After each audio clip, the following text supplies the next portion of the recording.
आलमपुर नामक गांव में एक गरीब किसान रहता था। वो बड़ी मेहनत करके अपने खेत में फसल उगाता था। उसका नाम था किट्टू। उसको एक पत्नी और बच्चे भी थे। वो लोग अपने खेत के बाजू में ही झोपड़ी बनाकर झोपड़ी में रहते थे। किट्टू के पिताजी ने बहुत सारा कर्जा करके रखा था। उसे चुकाने के लिए किट्टू बहुत मेहनत करता था और परेशान भी रहता था। फसल में जो भी उगाया उसको बाजार में बेचकर घर आता था। वो देख कर्जा देने वाले तुरंत आ जाते थे। उनको पैसे देने के बाद हाथों में नहीं के बराबर पैसा रहता था। वो देख पत्नी, क्या है जी, इतनी मेहनत करके कमाया पैसा ब्याज में ही चला गया। अब इतने पैसे में अपना घर कैसे चलेगा? ये कर्जा कब खत्म होगा जी? किट्टू, हारे मेरे पिताजी की किए सो गलती की सजा अपन लोग भुगत रहे हैं। उन्हें जो शौक पाल रखे थे उसमें अपनी जमीन जायदाद चली गई और कर्जा अपने ऊपर डालकर चले गए आराम से, कहकर दुखी होते हैं।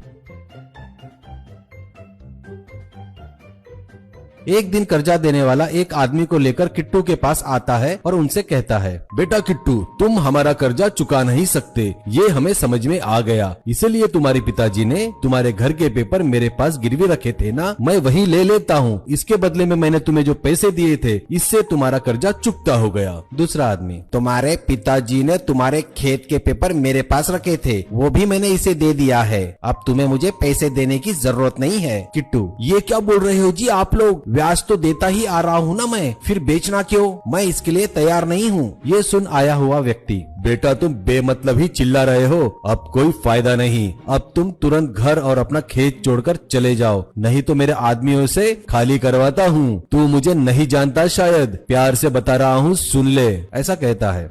ये सुनकर वो अपना सामान लेकर घर और खेत छोड़कर दूसरे गांव की तरफ निकलता है। बीच में जंगल पड़ता है, वहाँ उन्हें अंधेरा हो जाता है। वहाँ कुछ फल तोड़कर खाकर भूख मिटाते हैं और वहीं पर सो जाते हैं। वहाँ ठंड बहुत ज्यादा होने की वजह से सभी कांपने लगते हैं। सुबह होती है और वो लोग देखते हैं वहाँ पर एक बहुत बड़ा पेड़ होता है और उस पेड़ में बहुत बड़ा होल भी होता है।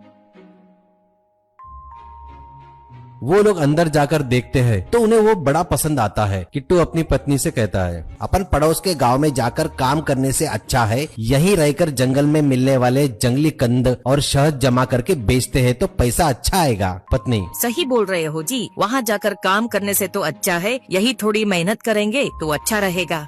और वो सभी लोग जंगल में कंद और शहद जमा करके हाईवे के बाजू में बेचने लगे।